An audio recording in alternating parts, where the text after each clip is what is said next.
Good afternoon. Good afternoon, everybody. Yeah. If we can get started, please.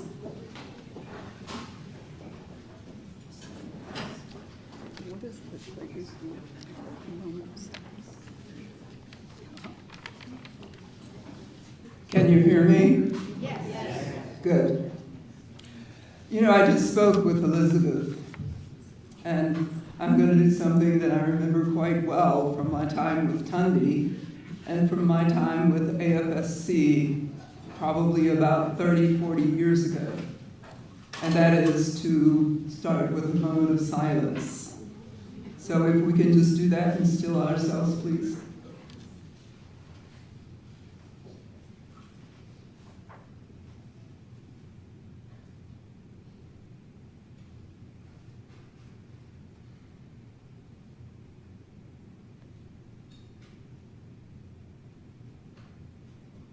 Thank you so much.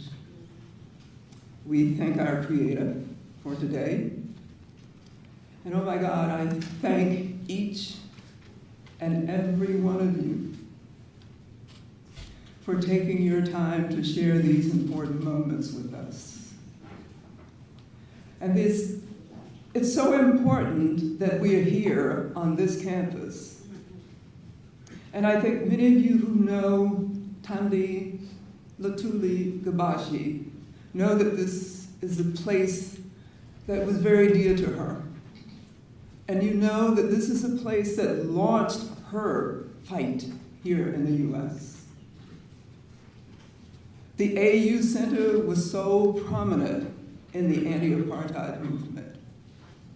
And it was this movement here on campus and these young students that drew Thandi, in my opinion, from her safe life raising her children and being with her husband and being a housewife. I think this was a compelling setting for her, and she could not resist. So it's good to be on this campus in memory of our dear Thandi Geabashe. So thank you all for being here. Certainly thanks to this house for having us. We so much appreciate it. I hope that you've had a moment to renew acquaintances. I certainly have, and that's been an exceptional part of the start to this event. And that is seeing some old faces that perhaps I have not seen since our dear Thandi was here. I'm looking at some of them. And it feels so good to reminisce about those days when Thandi held us together for the glorious purpose, the wonderful purpose that we all had. And I'm awfully thankful to see so many of you and to renew our acquaintances.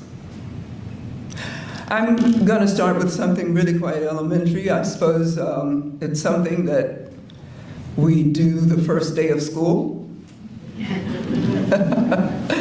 You know, when you're asked a question by your third grade teacher and you're expected to raise your hands. So I'm going to ask you all a question or two.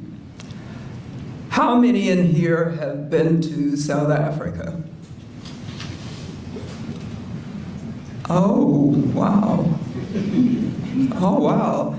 That's almost everyone in the room. That's truly amazing. Truly amazing. So that's quite a bit of glue to hold us together, because we all understand the background that created Thandi Geabashe.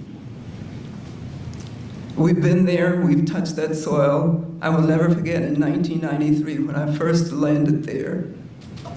I was with Ambassador Young and with Reverend James Orange. And when James Orange, and you know that he was a bulky man, when he stepped off the plane, the first thing he did was put his 400-pound body to the ground and kiss the soil. that was his first time in Africa. And God knows he devoted the last years of his healthy life to South Africa. One other question. How many of you know where Thandi Geabashe was born and raised? You will if you read the book. You know the village where she was born and raised. Now, I want someone who perhaps has not been there before to tell me if you know where our wonderful Thandi was born and bred. Is there someone here who has not been to South Africa? And who, one other question, how many of you have met Thandi Geabashe?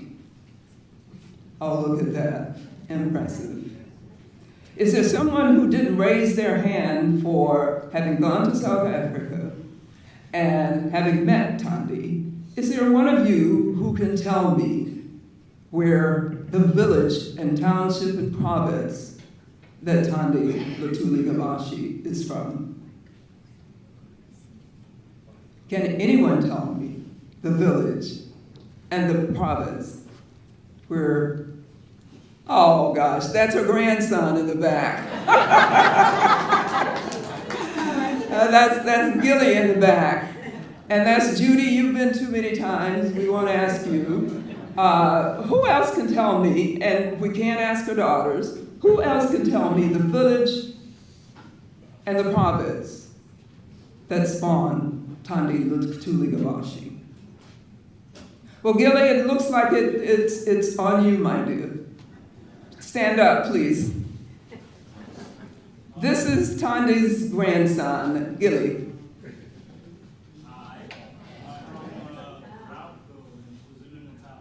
That's it. Yes, thank you. How many of you knew that? Raise your hands. How many of you have been to Grouville? Oh, wow, that's good. We have a good number. Well, those who have been to South Africa and will go again, I'm going to urge you to find Grouville, KwaZulu-Natal, and touch the soil that this great woman came from, and her great family. So thank you all for being here. We're happy to share these moments with you. And I think you all have a program in front of you. We're gonna hear from some important people today, so get ready and listen up. I think you will be thrilled to hear from some of the folks who are on this program today. So I'm gonna ask Elizabeth to come up, and I will be back with you in a moment. Thanks.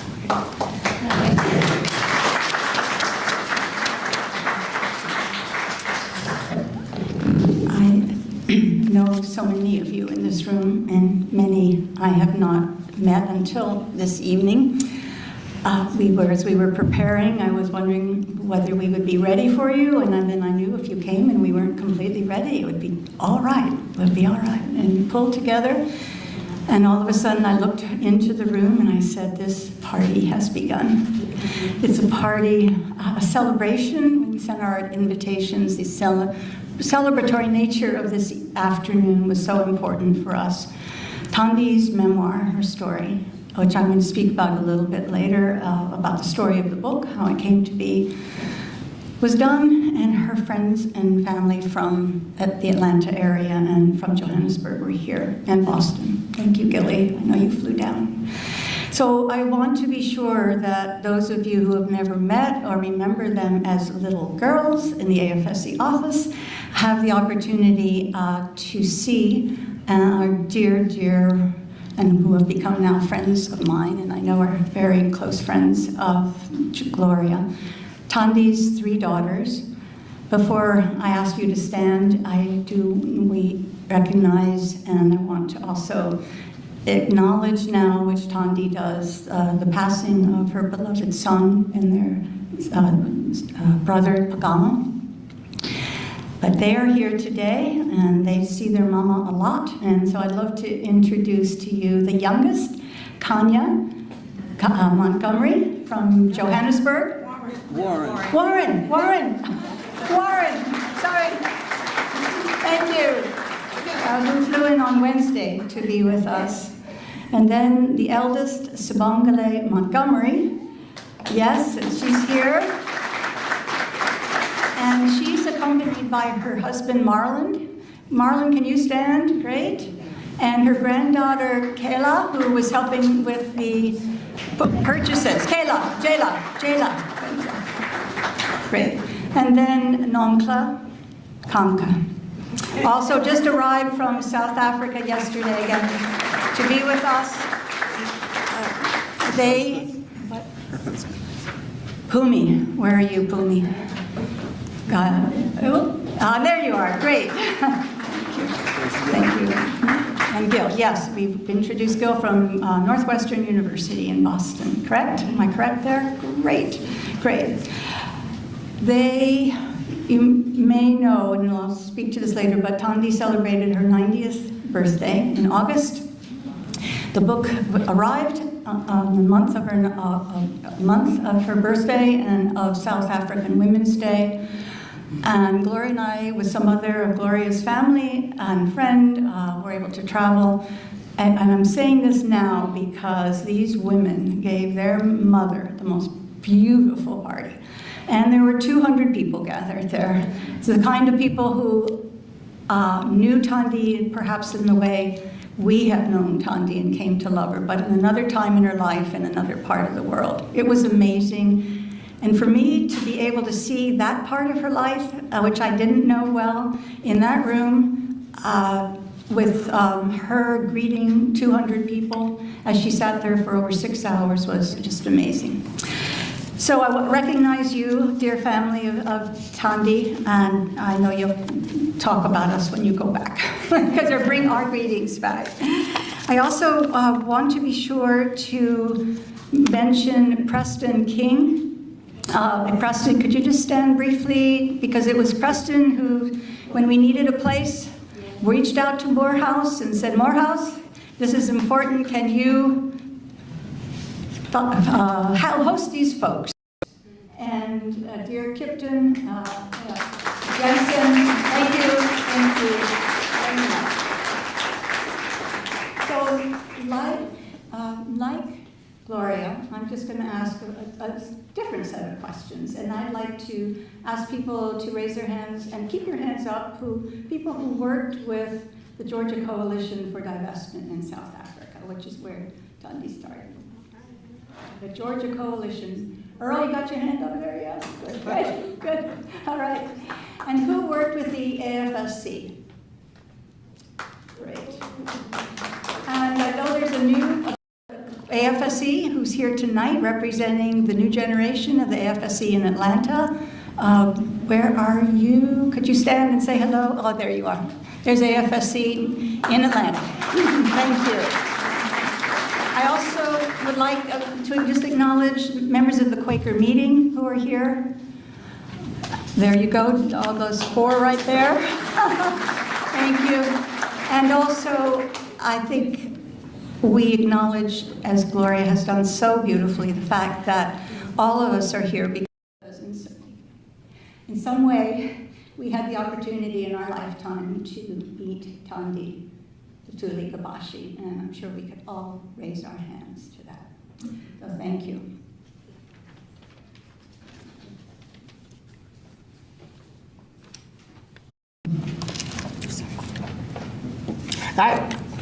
I'd like to particularly recognize our Earl Picard, Dr. Earl Picard.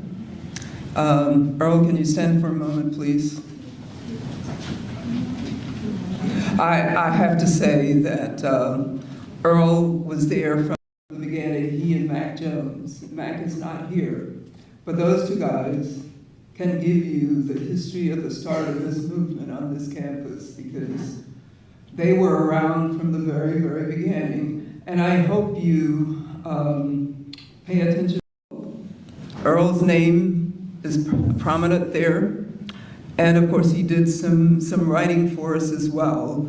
And he is an excellent writer. He was an excellent contributor to the book. So we thank you for your contribution. One other name that we should and we do recognize and we give thanks to is Heather Gray. Heather's not with us this evening, but her spirit is here. She devoted so much time to the work of this book. The book was actually 10 years in the making. And when Heather took it so far, then Elizabeth came on board and the two of us brought it to the finish line. So we thank Heather, and anyone who knows Heather, please let us know that we are grateful for her work. And we must send her a signed book. We must do that. Okay, if you have your programs, I think we mentioned Morehouse and the Andrew Young Center for Global Leadership, and we are awfully thankful for them having us here. And I'm going to ask Dr. Kipton Jensen. I don't believe Dr. Adams is here yet. So we're going to ask Dr. Jensen to come forward, please, and bring you greetings from the center.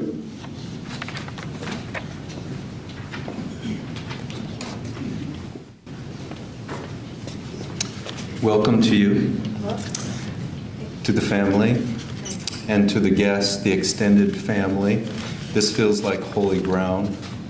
And I come bearing warm words of welcome from our president, David A. Thomas, and the director of the Andrew Young Center, Dr. Jan Adams. There are two scholars of residence from the Andrew Young Center with us today. Herr Professor Dr. Preston King, who is scholar in residence at Morehouse for time immemorial, I think. And also Dr. Walter Fluker is with us this year, and he founded the center.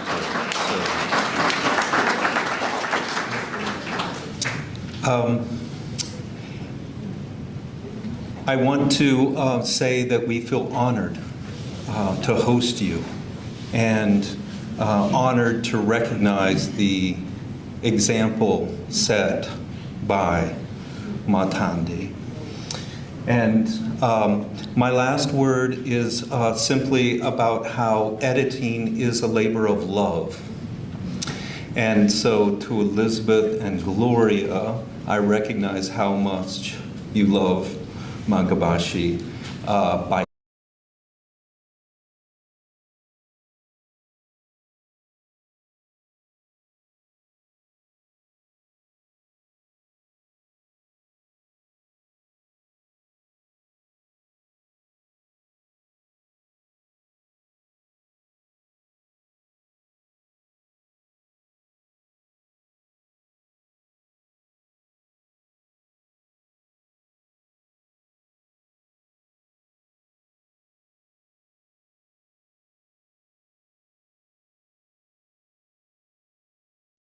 Welcome.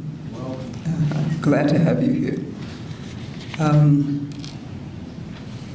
The next item, I think you're going to enjoy so much.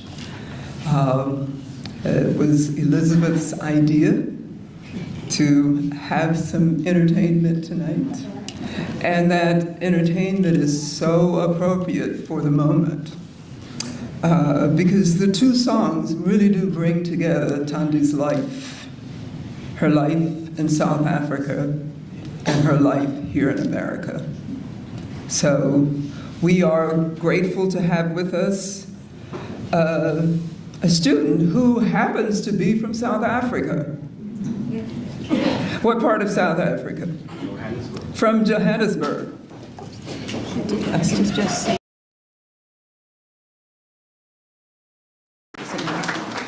Which song are you going to sing, my dear? Oh, Noki. Let me say it. Nosi Sikaleli, Africa. And what does that mean? Who can tell me what that means? God bless Africa. Who knows? Someone should tell me. Translate it for me. Can someone out here translate that? No Sisi Kaleli Africa. We sang it. Thandi had us singing it so many times. I think you all remember it. But translated, it means God bless Africa. Should we stand? Yeah. I'm sorry? Stand. Yes, please stand. And Mr. Stalenberg, please. Mr. Cuba Stalenberg. Please do. Tell us a little something about you. Good afternoon and well, good evening, everyone. My name is Cuba Stellenberg. I am a junior music major here at Morehouse College, and I am from Johannesburg, South Africa. And today I will be singing Nkosi Sikeleli iAfrika.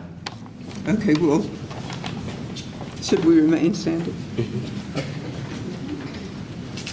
Nkosi sikeleli Afrika,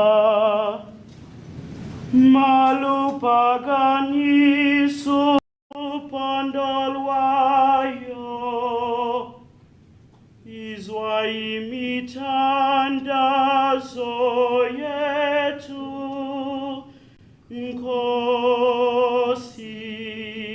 sikelela tina luswapolwayo murena buluke si Geabashe yetu ufedise ditwani matwene usibuluke Sibuluke si Geabashe Yesu si Geabashe South Africa, South Africa.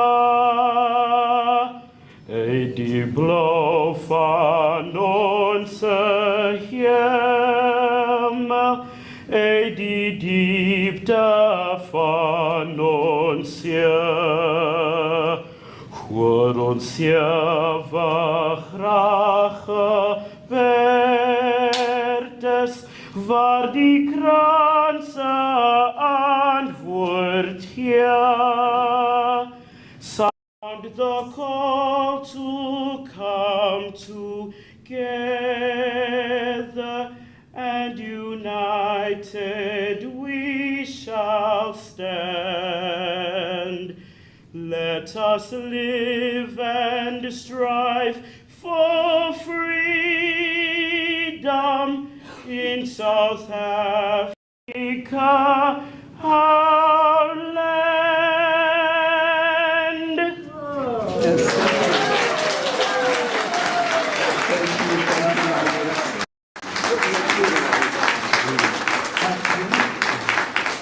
And did you get a photograph?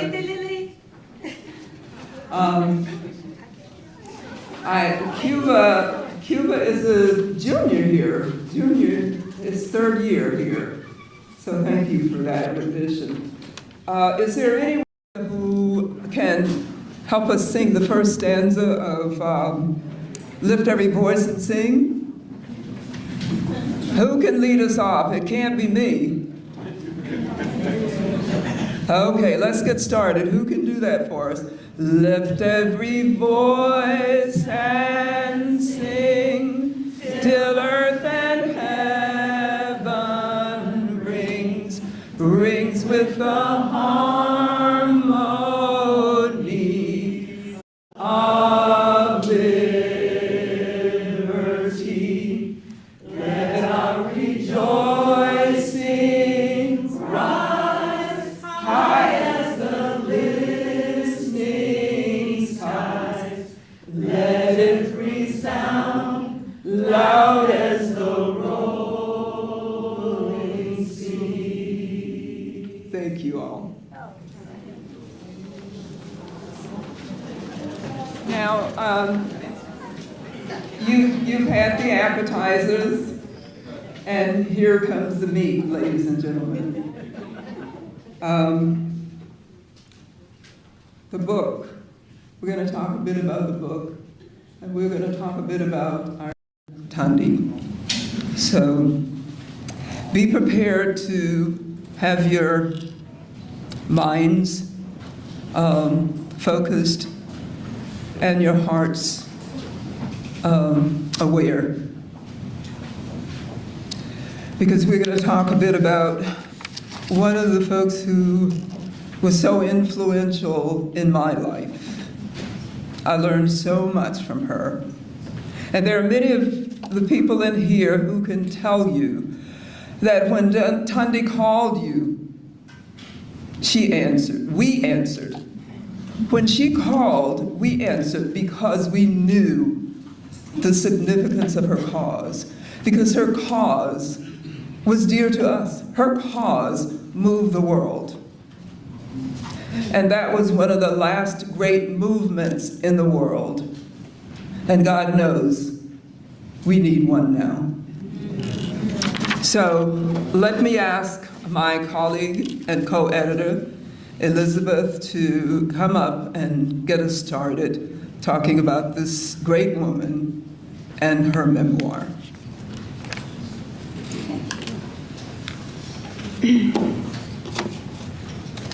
Well, let's see. I'll try to do this for you. First of all, thank you, Gloria, for the opportunity to become dear friends together through the journey of being co-editors, and you speak of it so beautifully, Kipton, for Thandi to help finish her book. I've been asked to give you just a little brief story about the book, how it came to be. And Gloria is right that 10 years ago we began in earnest, and another way, new energy was put back into the manuscript. I think the memoir actually began in 1996 when Heather Gray had the not the forbearance, but the understanding how important it would be to interview Thandi right before she returned to South Africa. And that interview, that in Heather's inimitable way of asking very good questions, drew Thandi out with a lot of reflections about her life. And that got stored away. And it was stored away for a long, long time. But it was brought out in the last 10 years and helped enrich the book. So I like to think that it began somehow at a time when she wasn't planning a memoir, but Heather knew it was important for her to record her life, and that was the beginning. So there were outlines and there were drafts, and as Gloria said, we were asked by Thandi to help finish the book, which we did for her, and we're very, very happy to have this process. What we had available to us was the archives of the American Friends Service Committee in Philadelphia. And when Thandi came to the United States to receive an honorary degree from Haverford, we also went to the Schoenberg Library in New York City and brought back her personal papers, and there were several boxes of those, and they ended up in my apartment just to be able to be stored before I knew I was going to do this work. So that was a wonderful access to her writings, her speeches, the newspaper clippings, and so that was very, very extremely helpful. We knew we wanted to have a stellar publisher. At one point we thought we were going to have to self-publish. And then out of the blue, through wonderful connections that the world brings to us, a publisher named Kasahun Chikole emerged. And he was encouraged to consider our book, Thandi's book, by us, and he agreed to publish it. And I have a few words that he wanted me to say from him to you all gathered here. He says, this is from Kasahun Chikole, who for 40 years has been the publisher at Africa World Press, based in Trenton. He has published more books than anyone could imagine on the culture, the politics of South Africa. And he's the go-to person if there's anyone who wants to have a book on the peoples of South Africa, the nations of South Africa. He said yes. And here he's writing to you all today. He said, "Publishing this unique memoir has been a great honor and a pleasure in spite of its share of challenges." That's another story. We got through them. "The book represents a great opportunity as an opening to the many untold stories of the great women stalwarts in the struggle against apartheid. Miss Geabashe is a pioneer and a strident fighter for justice. There is much that our youth can learn from this memoir. Let's get the word out." That sounds like a publisher who's ready. And I'll be joining him in Chicago because he is making it possible for this book to be known throughout the world now, which is very helpful. Thandi, in her book, which you read, when you read the acknowledgments, and this is about, I'm talking now about the book itself. The book itself, in her acknowledgments, Thandi recognizes so many people, like the people that Gloria has mentioned, who have helped her come to this place. Some of you will see your names and it may surprise you, so do read her lovely acknowledgement. Her dedication, of course, to the memory of her son and to her daughters and a number of the people of South Africa, Coretta Scott King and Vincent Harding, who sponsored her in this country, and many others who meant a great deal to her. She has dedicated the book. I think you may know Thandi as a person who didn't want to talk much about herself and who she was and what she felt. Her interest in the memoir was to have her work speak for her. What I find fascinating about the book is that there are so many nuggets, each of which could in and of themselves be a story that you want to follow up with somebody. It's not there.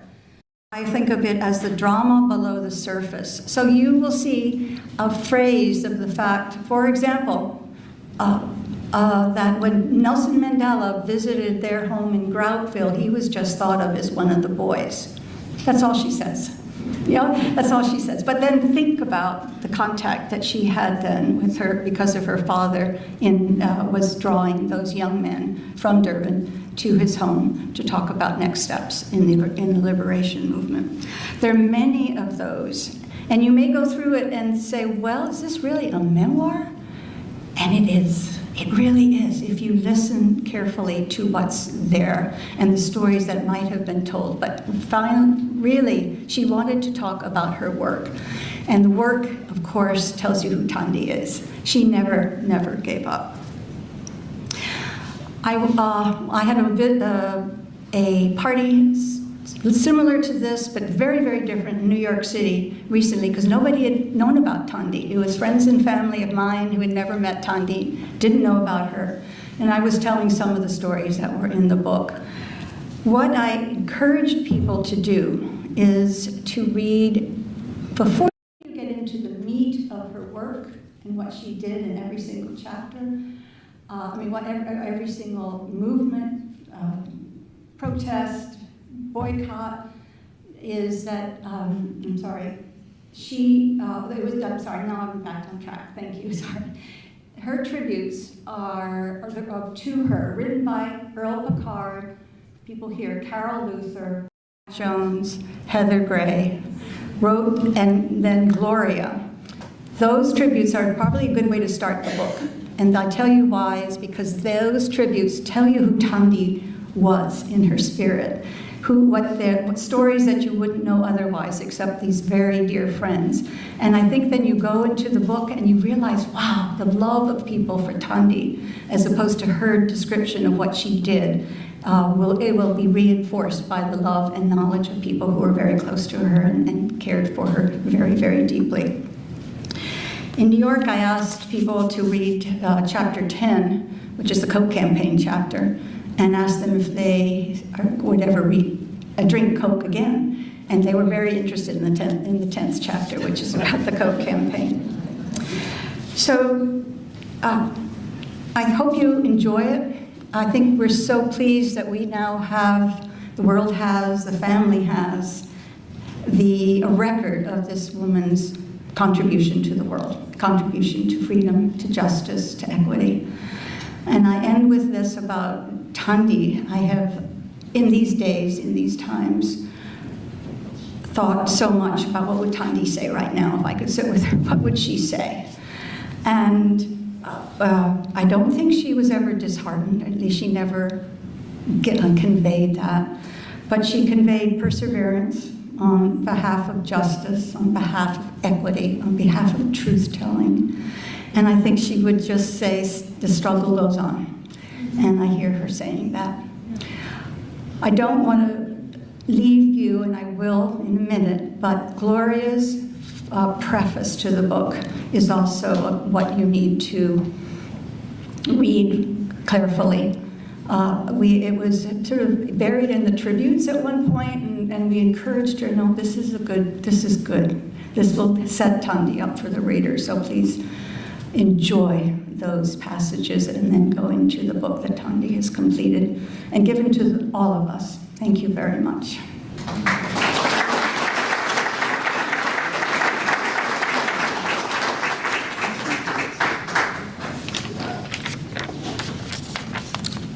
That was a wonderful capsule, my dear. Thank you so much. When I first, the first journey I made to South Africa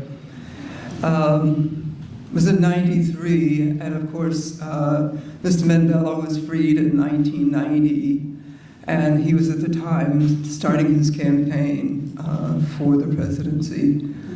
And we asked some of the old soldiers who had been in prison with him what led to the fall of apartheid. And they listed three things. Number one was that the South Africans made themselves ungovernable. And I think all of you remember those times when they said, no, we're not going to take this anymore. We're simply not going to take it. And they rose up. The second of the three was Ubuntu, Wisizwe, the sphere of the nation, and the way they fought. And those who were in exile led that fight. And then the third component was the international response to apartheid. And I must say, and we're debating this a bit, but I say that Thandi Geabashe was the most prominent female involved outside of the borders of South Africa in a successful international response to apartheid. Her statue, in my opinion, is unquestionable. She led, and she was the most prominent figure, in my opinion, this side. So, thank you. And we are going to bring, and I'm not sure what order, these women would like to come to speak of their mother, but I'm simply going to introduce her three daughters, her lovely daughters. Two of them reside in South Africa, and one lives here with her family. And I last saw them in August for her 90th birthday, and that was a lovely occasion, and thank you all for doing that for her and for us as well. I'm gonna go by age order. You met Savangla, Montgomery, and Nampa Kenga, the second child, and Kanye Warren, the third child, and of course our youngest, who is deceased, Pagama. So I introduce you to three fine young women who are definitely spawned by Thandi Geabashe. Ladies.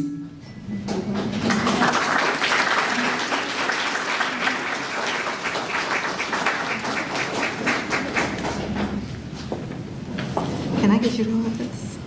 I just want to put my laptop. Just hold it. Just hold it. Is it good? Yeah, I think you can do it. Okay. Just hold this for me. I'll do it here. Be sure we can see. Yeah, we got it. Good evening. Sambunani. That means hello. It is both a privilege and blessing to stand before you today in this epicenter. And I was thinking about this because I went to Howard University, so of Black excellence in scholarship, reflecting on the life and legacy of my mother, Thandi Hilda Lutuli Geabashe. She was my fierce supporter and shaped my sense of justice, principle, and the values I carry today. My parents had 4 children, and I am the youngest girl with a 3- and 4-year gap between my older sisters. While our formative years had the same structure, similar home stories, and routines, our teenage years unfolded very differently. Life changed significantly when my parents separated, and my father returned permanently to South Africa in 1983. I was 15, and my late brother Pagama was 14. From then on, our mother, a single woman juggling the demands of parenthood and her deep commitment to the anti-apartheid movement. My mother worked as the Southern Africa Peace Education Director for the American Friends Service Committee during the height of the comprehensive anti-apartheid campaign, a time of intense national and international activism. To give you a sense of the era, consider the international protests, campus demonstrations, sit-ins, and encampments we've seen recently regarding Israel and Palestine. In the 1980s, universities across the U.S., including Atlanta University Center Consortium, Morehouse College, and Spelman and others, held similar protests, pressuring their institutions to divest from South Africa. Activists demanded municipalities and states withdraw pension funds and public investments from apartheid South Africa. By 1986, the year I graduated from Benjamin E. Mays High School, and I have my classmates there from the class of '86. Congress had passed sanctions against the regime, and by the late 1980s, divestment campaigns had the withdrawal of billions of dollars from companies operating there. Their efforts, coupled with internal resistance in South Africa, played a pivotal role in dismantling apartheid by the early 1990s. This activism was the backdrop of my brother's and I's adolescence. My brother and I experienced the absence of a mother deeply committed to justice, often away because of her work. It was a childhood that forced us to grow up very quickly. I'm not equating our experience to that of Dr. Martin Luther King Jr.'s or Malcolm X children who tragically lost their parents to assassination. I remember Yolanda King reflecting on the challenges of sharing her father with the world due to his commitment to justice. However, in our own way, we lost our mother to the movement. A movement that demanded her time, focus, and energy for the liberation of her people. In some ways, our stories parallel each other. Just as my grandmother held her household together in my grandfather's absence, or Mrs. Coretta Scott King did so while Dr. King pursued his work, my mother carried a double burden. She was both an absent parent and a sole parent.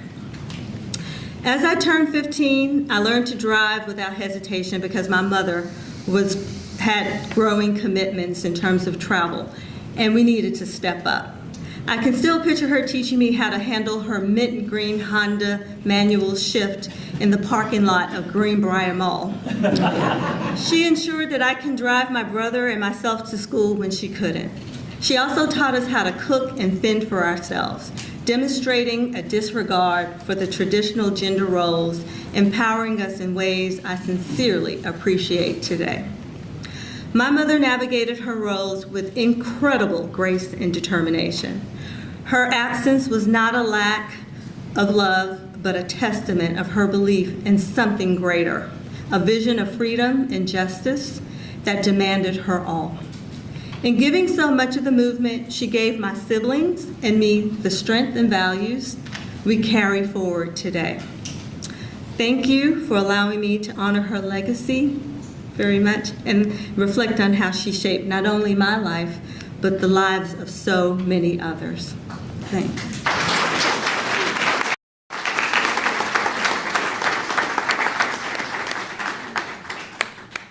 Good evening. Not going to be long. I wasn't going to say anything, but there are some particular things that are in my heart that I wanted to share with everyone.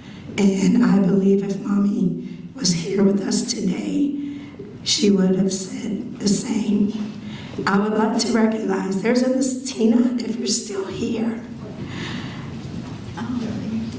There she is. Her hand, can you stand for just so everyone can recognize you? One of the things about life is how sometimes it's a circle, a full circle. Miss Tina, I met her at the table, and we started talking. And one of the things, I'm not sure if you all may know, that Mommy was a delivery nurse. She was a registered nurse for delivery as well as a teacher. However, when she moved to Atlanta, she was not able to take up that career. She was required to actually go to Augusta to be able to practice here in the state of Georgia. So what she did was become a midwife nurse.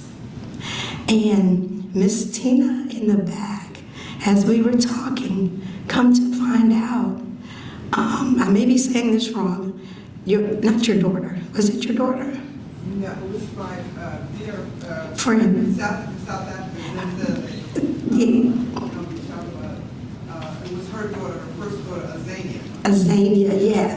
And what is astonishing about this is that I was with Mommy, and that was a traumatic experience.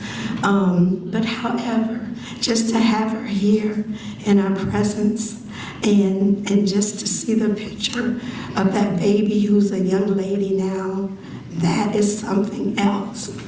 And another part of Mommy's life is we grew up on Hazelwood Drive, and that was one of the best communities for us.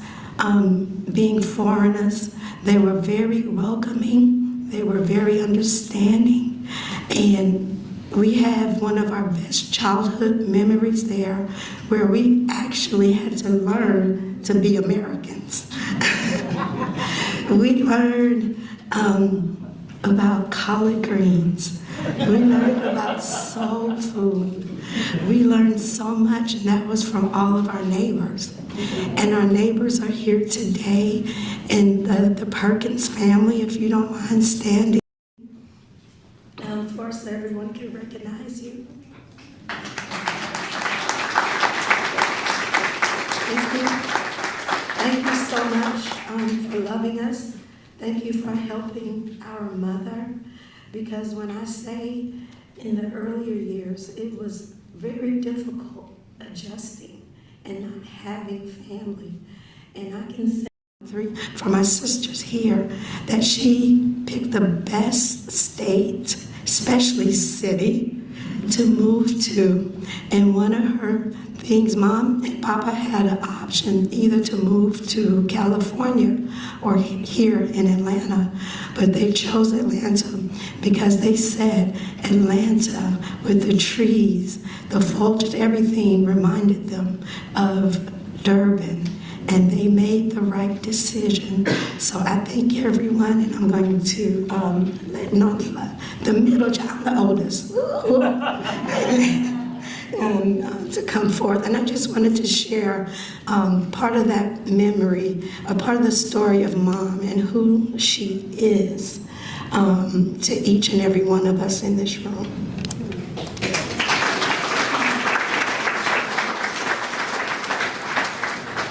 Good evening. My sister Spongile didn't explain that she's recovering from laryngitis. So we thank her for putting herself out there this evening. It has been such a pleasure to see old faces, and old in terms of both time and literally old faces.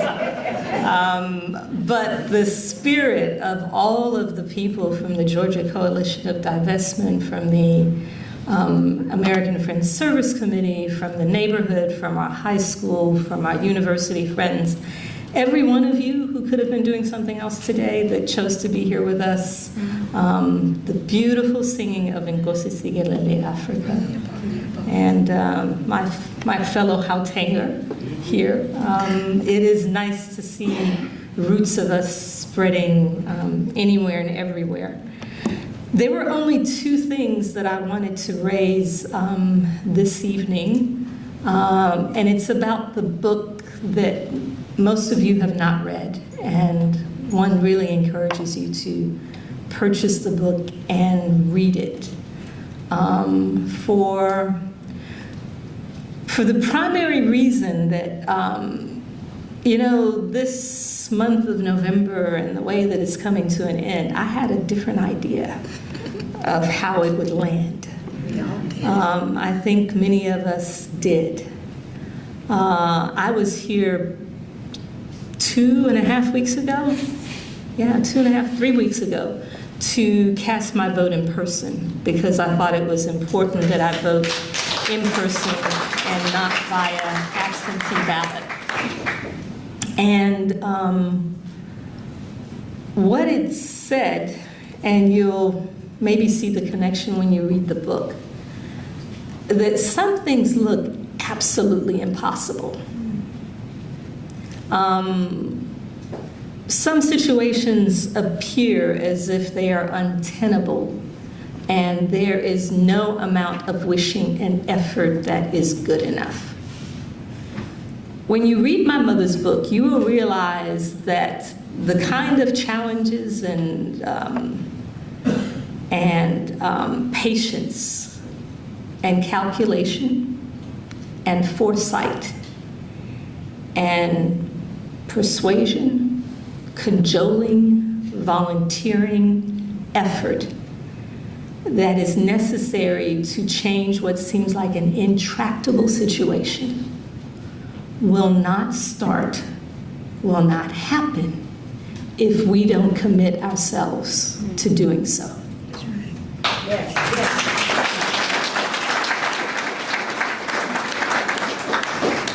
I think you will read about yourselves, because many of you are mentioned in my mother's book. I think what you will read about the history of the city, because it's integral to, I think, God's plan. As my sister mentioned, my parents had a choice of 3 places. San Francisco, which was at the top of their list. And again, God's plan, there was an earthquake on the way to the airport. And my parents pretty much said that was not going to happen. Then it was Washington, D.C., and Atlanta was the last on the list. And the reason that Atlanta went out is because, as Spongile said, it's a lot like Durban, the hometown that she grew up in. The trees, the foliage, the hills.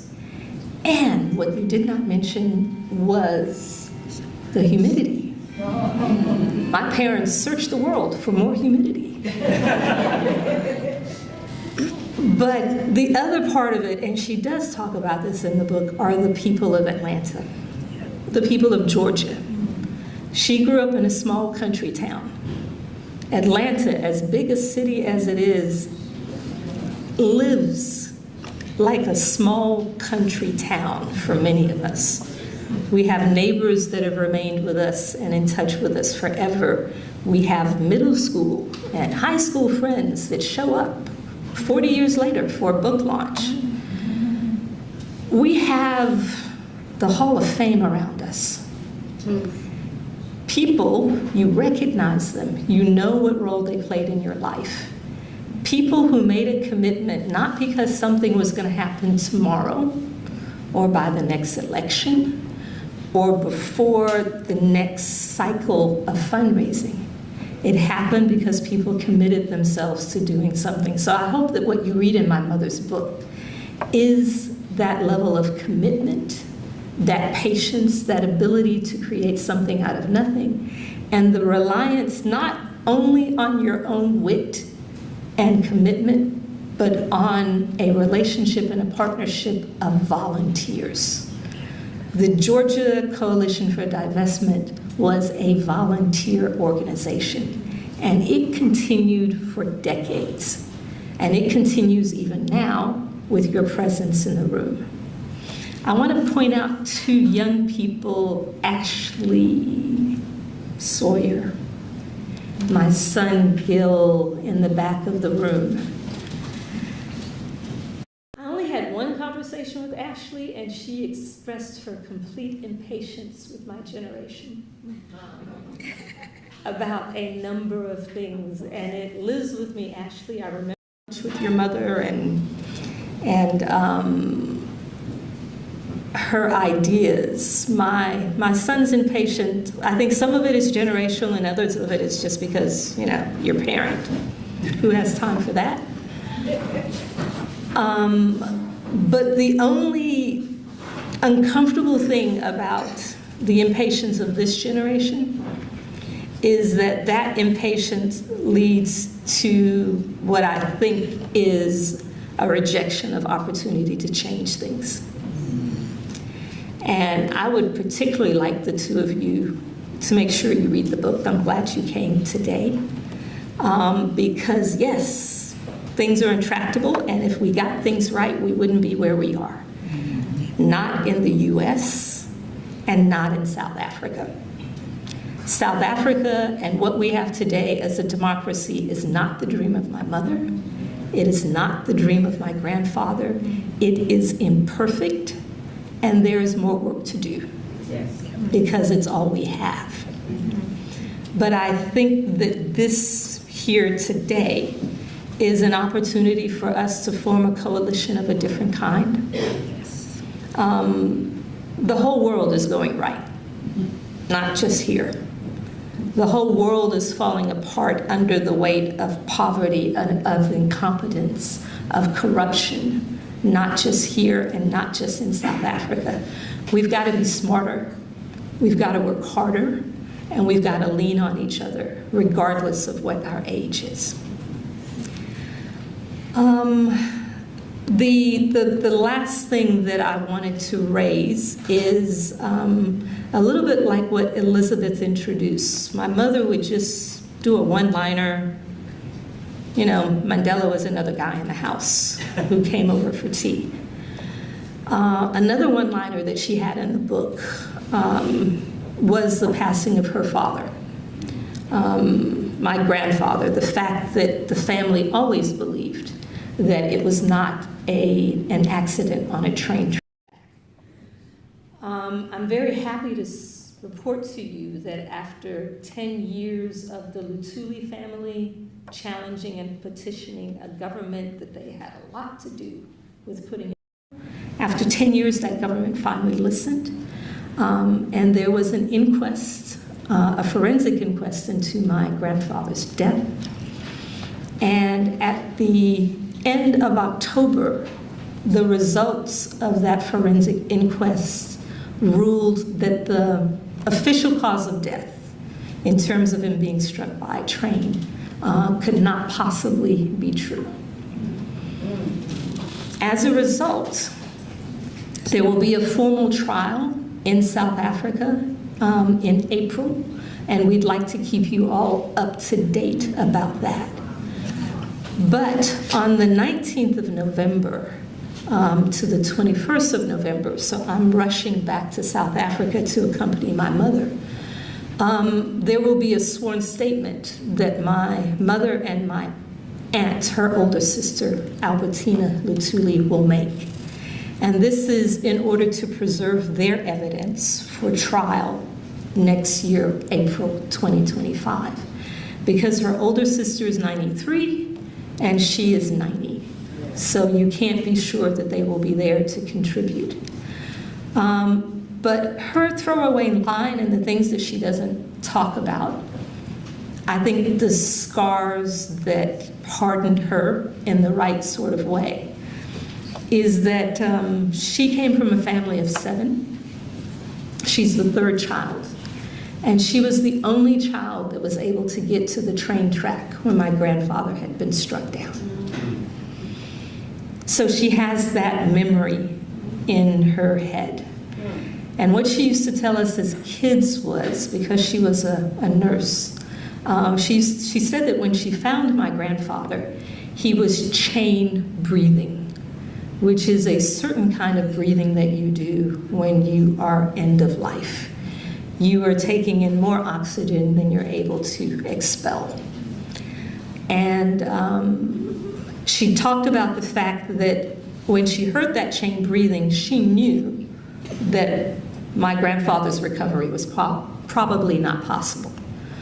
But the emergency service came, they lifted him from the track, and they put him on a gurney to take him to a hospital that couldn't possibly have addressed his injuries. But it was at the point that they moved him that she saw the single gash at the back of his head.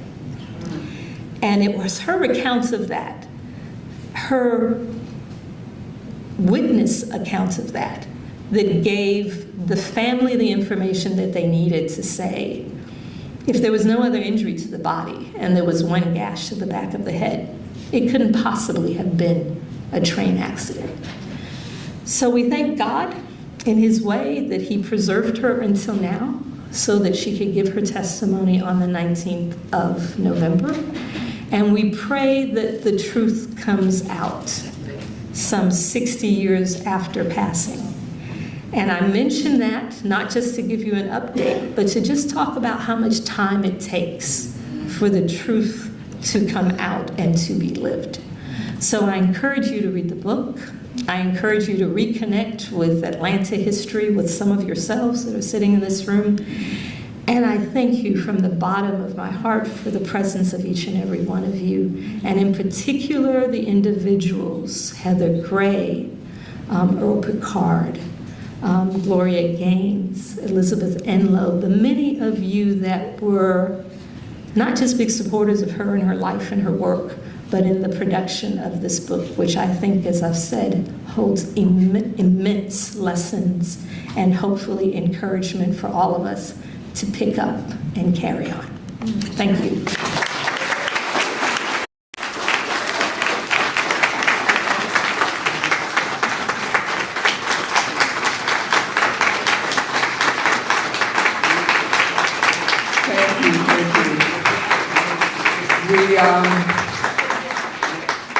We're going to move to try to close, but I just want to make note of one thing. If you look on this wall, look at this wall, folks. Look at it. There are so many of our heroes here.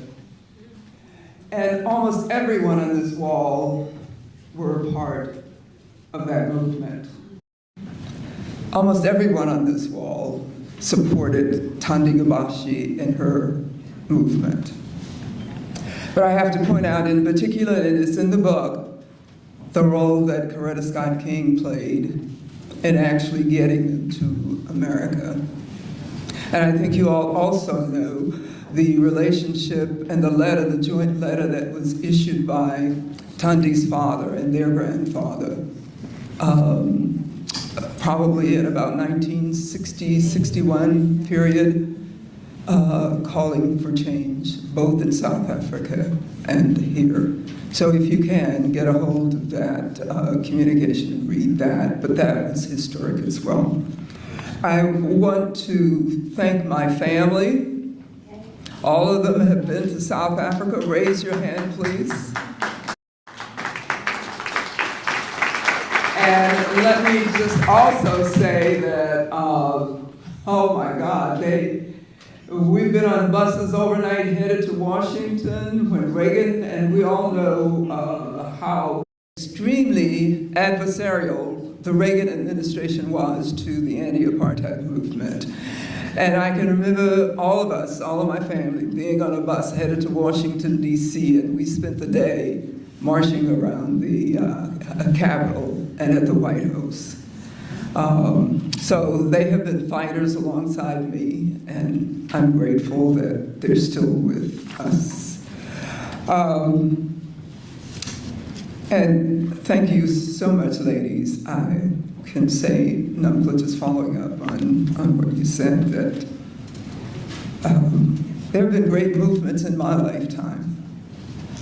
Things that you thought were impossible that came to life. The Berlin Wall went down. Who would have thunk it? Man went to the moon in my lifetime. Who would have thunk it? Apartheid fell. Jim Crow died. So things are possible. And your mother, I didn't think apartheid because I thought it was so entrenched that it wasn't going to change. And then all of a sudden, it changed. So in this era, and with the new challenges throughout the world, it falls to the next generation.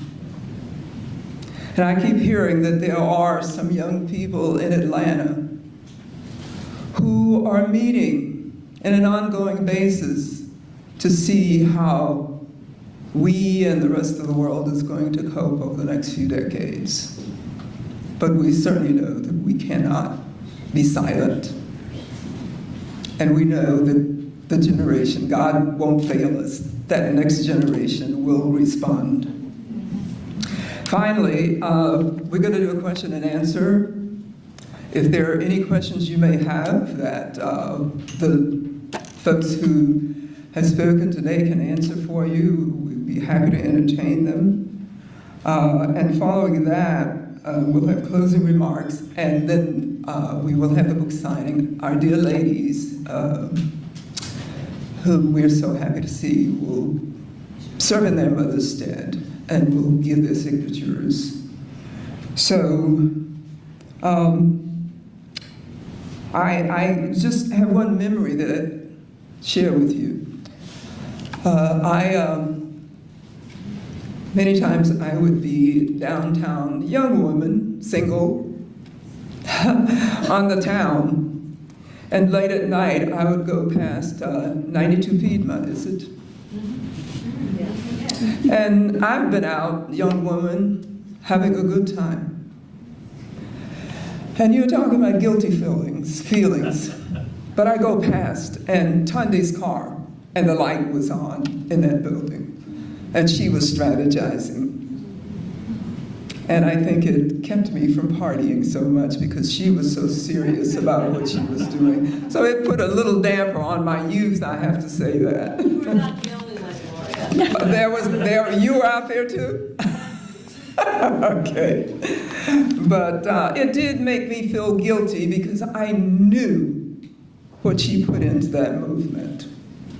And I hear, Kanya, what you say about her absence. And I know that. I know it. But look at all the heroes on the wall. That's how things change. There are sacrifices. So with that, please, if you have any questions, especially the young folks. Huh? Is there one in the back? Yeah, we have a microphone. If there are any questions, please stand. I can project. My name is Abel Mabel Thomas. Oh, dear. Abel, welcome. We're so glad to see you, my dear. We're so glad you made it. This is what I was going to say something about. Y'all know this picture, okay? With the, wow, okay. Okay. But now, the thing I want to put it in perspective is her work with college students. And I don't know how exactly she got to Georgia State, but the Lord allowed her to come to Georgia State and and began to organize us around this issue of apartheid. And what she did, and I don't know if people know, she rented 5 cars, and 25 students left from Georgia State and went to NYU for a conference in Greenwich Village. First of all, most of us students had never been to New York, and we drove up there 13, 14 hours, and it was one of the most wonderful experiences in my life. And I did get a chance. She came back to Atlanta for, I don't know the last time she was here, but somehow she ended up at the state capitol. And at the state capitol,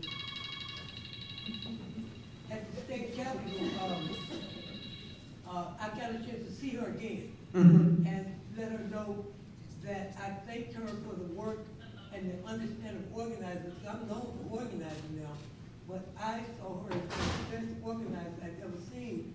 And I was able to use my skill set, organized at Georgia State, and eventually ran for the state representative from me being at Georgia State. All right, okay.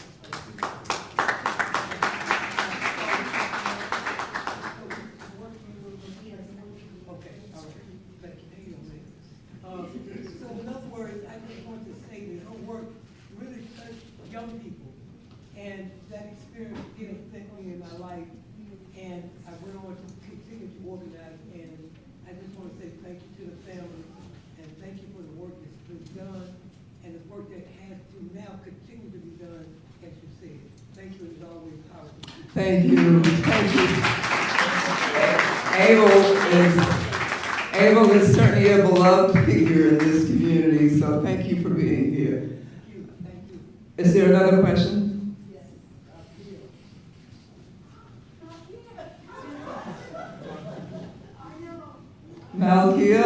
Malkia Mbuzi. Oh, it's so good to see you, dear.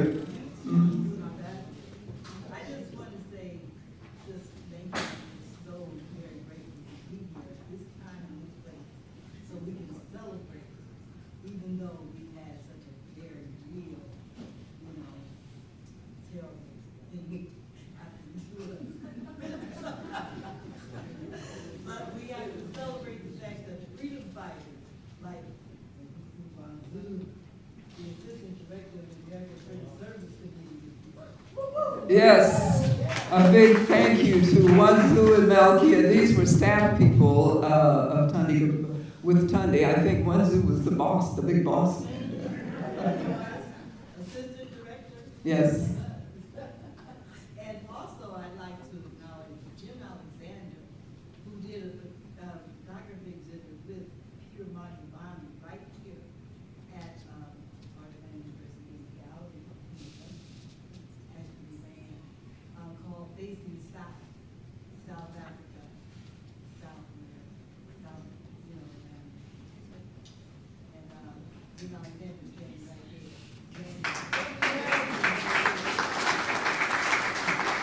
It's so good to see you, Malkia. The government of South Africa wouldn't let Peter come to the opening. Say that again. The government of South Africa wouldn't let Peter come. They let his pictures come, but they wouldn't let him come. Right. For the exhibit. Thank you. Any other questions? Just want to recognize some other folks. Sue Ross, who cataloged quite a bit of Thandi's movement. Brian and Alex here, who were so supportive. Yes. Yes.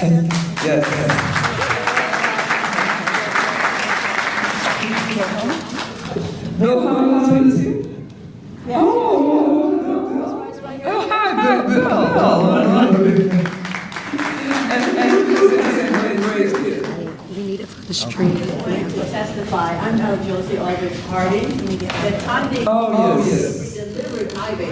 In 1971, because Dr. Jewel Kate Borders was late getting to the hospital at Southwest Community Hospital. So on May 10th, 1971, Thandi was with me and she delivered Ayana Karima Yarborough. I would also like to say that I worked at the Institute of the Black World, and I knew Thandi and so much valued her. And I'm the second wife of Vincent Harding. And I think we all recall Vincent Harding and how powerful he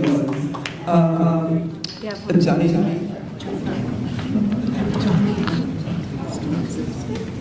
Talk loud, it's not working. John Martin.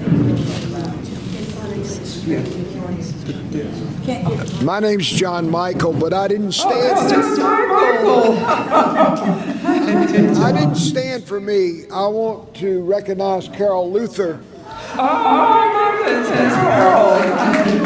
I would hope that she was saying, because Carol held a lot of things together when Thandi had to go out of state, out of the country, and Carol Luther held us all together while she was gone. So I wanted her to say a few words. Yes.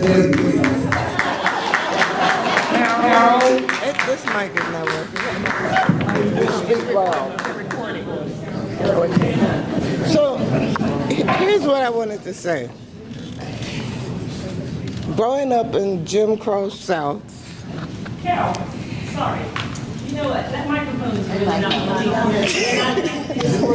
Can you please come up? Please. Please come up. Please come up.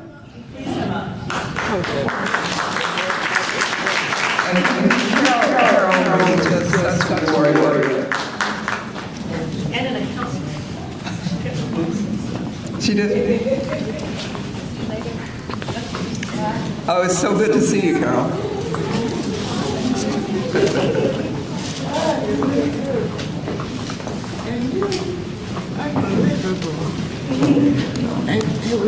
Avery Grant? I said Avery Grant. Yes, time. The time. Yes. I thought when I moved to Atlanta, and I'm really not from Atlanta, I'm from Memphis. I grew up in Memphis and Mississippi, which is an education in and of itself. And so I thought Atlanta was more progressive than Memphis, and I came here. But growing up in the Jim Crow South, to me, was a hardship that I could not imagine being able to overcome. And then I became involved with Thandi, and I said, oh. Well, that's really not that far away, because this is a whole nother kind of oppression that, I mean, really we just didn't know about it.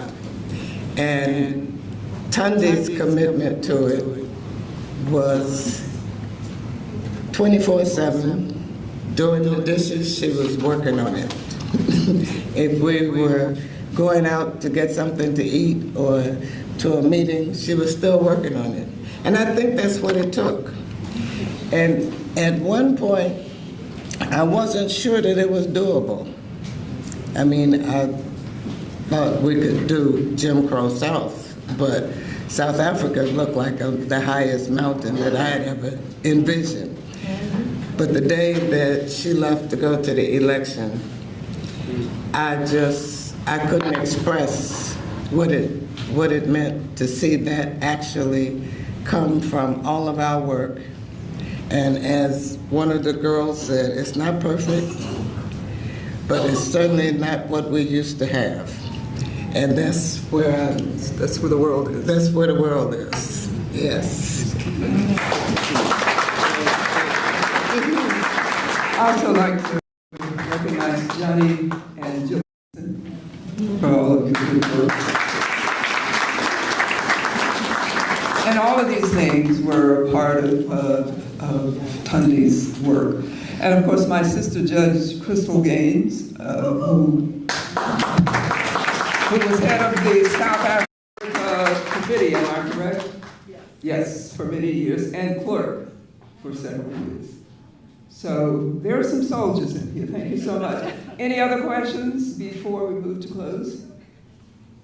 Earl, anything from you, my dear? Nothing? Thank you. And your lovely wife, welcome. Okay, well, with that, we'll move to close. And what we'll ask, I'm sorry, you have some more. No. We'd like to introduce and bring up the current generation, the Oprah Winfrey Scholar, who has just returned from being in South Africa briefly. Would you say a few words?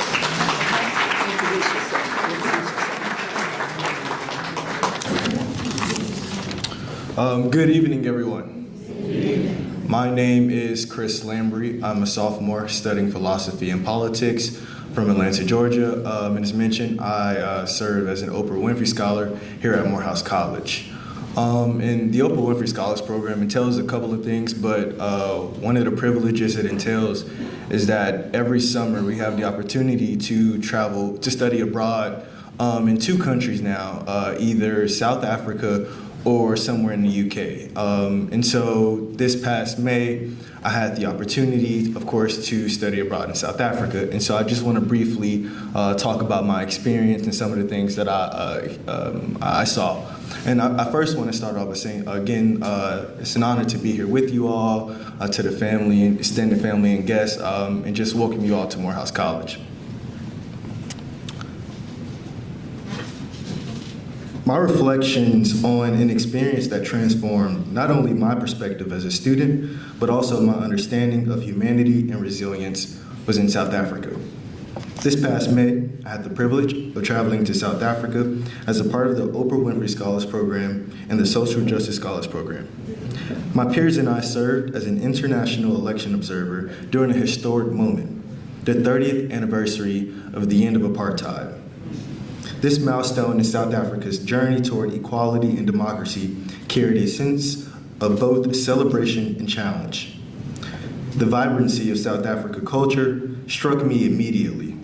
Despite voter frustrations with persistent inequalities, such as access to necessities like water and electricity, the spirit of the people remained undaunted. They came to the polls not only to cast votes, to make their voices heard, embodying a deep belief in the potential for change. As observers, we witnessed the stark juxtaposition between the hopes of South Africa's early democratic vision and the complex realities of its current politics. Disparities in voting conditions between regions revealed both the progress made and the work that lies ahead. Yet, even in the face of these challenges, I was inspired by the optimism and resilience of South African people. For me, this experience went far beyond the election. It was a lesson in humility, perseverance, and the unyielding pursuit of justice. Studying abroad in South Africa reminded me of the shared humanity that binds us across borders. It taught me that education is not classrooms. It thrives in conversations with elders at polling stations and in the stories of those who endured hardship and in the collective hope of communities. This journey made me not only a better student, but also a more compassionate and globally aware human being. It reaffirmed my commitment to the values of democracy, equity, and justice, principles I aim to champion in all aspects of my life. And as I reflect on my time in South Africa, I carried with me a renewed sense of purpose and a belief that, like the people I met there, we all have a strength to shape a better future. Again, thank you all. My name is Christopher Lambry.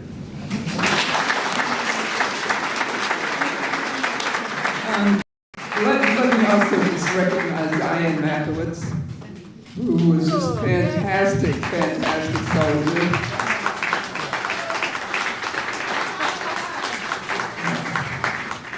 And some young members of my family, all of whom have been to South Africa. Joshua Bowens, my nephew, and my darling niece, Dr. Melindy Gaines, who studied for an entire summer in the township of Munseyville, and we have an ongoing relationship and support for the school where she did internship. So thanks for introducing us to that. And with that, we have some closing remarks from Elizabeth, and then she'll explain how the book signing will go, if you don't mind. So thank you all for coming, and I'll give it to Elizabeth.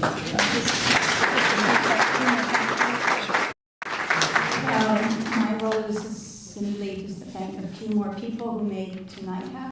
But first, Chris, I would like to entrust with you the possibility of, if you are ever in the presence of Oprah Winfrey as an Oprah Winfrey scholar, that you might hand her Thandi's book and say, this is a good book. Definitely. Okay.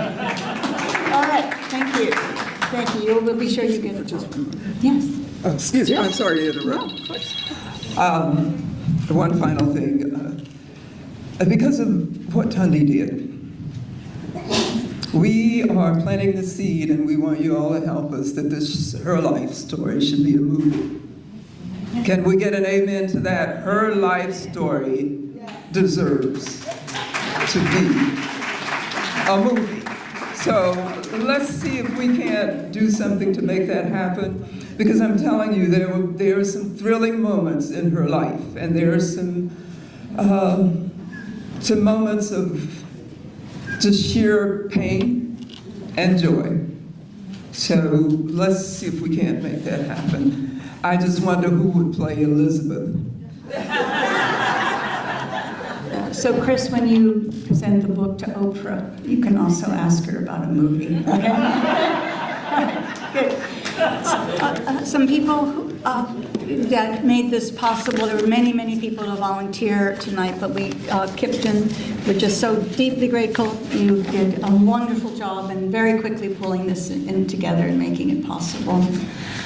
Some people who were receiving your contributions, your purchases of the book, Margaret Enlow, my sister, and Jayla Rhodes. Thank you very much for pitching in at the last minute. Not naming everybody, forgive me that, but I know there are a lot of people here who helped. And I'm finally ending with somebody who made all these glorious images of Thandi possible in the invitations that we sent to you, many of the posters. She had to work with me trying to understand streaming and Zoom and all of this before this wonderful. But Mignon, thank you so much. Thank you, thank you. A talented, extraordinary woman who went with us to South Africa. I went with her and Gloria Gaines and her family, so thank you for making it possible. And what we want to do, for those of you who have books, and I think we're going to ask the daughters to just go to the table, maybe the welcome table, and maybe a little line, maybe a little wait, but you can enjoy each other's company for a little bit, and they are prepared to sign the books if you wish them signed. And I'm going to hand it over to Namta. I think that will bring us to a close. Thank you. Apology, because this wasn't in the program, and I see you looking at me like this was not in the program. I understand. My sisters and I wanted to publicly not just acknowledge the work that some of you have done, but to give you a small token of our appreciation. So Gloria, Elizabeth, Mignon, can you come up, please?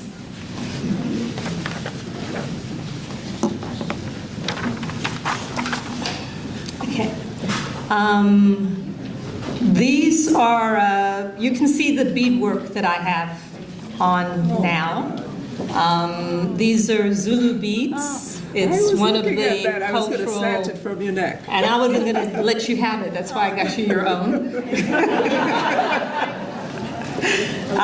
So this is one for each and every one of you that we think is a little bit the way that we see you in terms of its color and dimension. And we want to thank the three of you, not just for this event, but for the labor of love, for the flowers, for working with wonderful teams like the Morehouse School and as well as the Andy Young School of Leadership. Everybody that comes to the party, we know that there's a driving force for putting it together. And we thank you all. There are a few more tokens of gift that you will be giving out to people privately during the course of this evening, and they're in the box there. But we just wanted to thank everyone and really express our mother's gratitude for the love, support, and energy that you brought into her life. And we all take that back to her from you today. Thank you.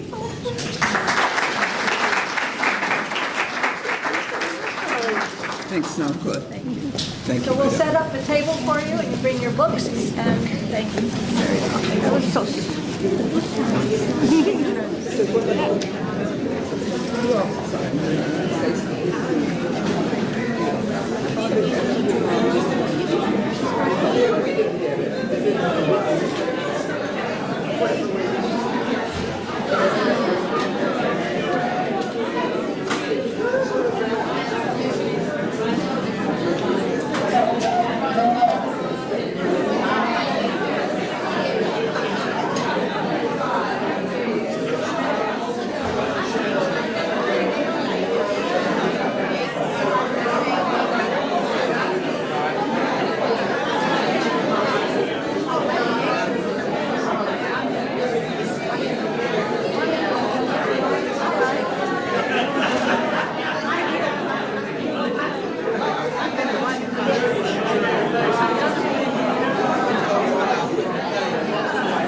I'm sorry, may I say one more thing? May I say one more thing?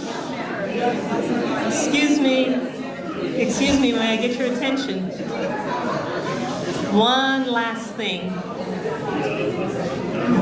There will be a person that will come to some of you and ask that you make yourselves available for a short video interview. Please, those of you, and you know who you are in terms of your importance in Thandi's life, don't rush out the door. We would like to get you on video for her to see. Okay, thank you.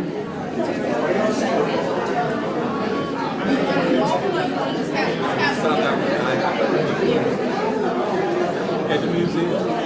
Right.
Everybody.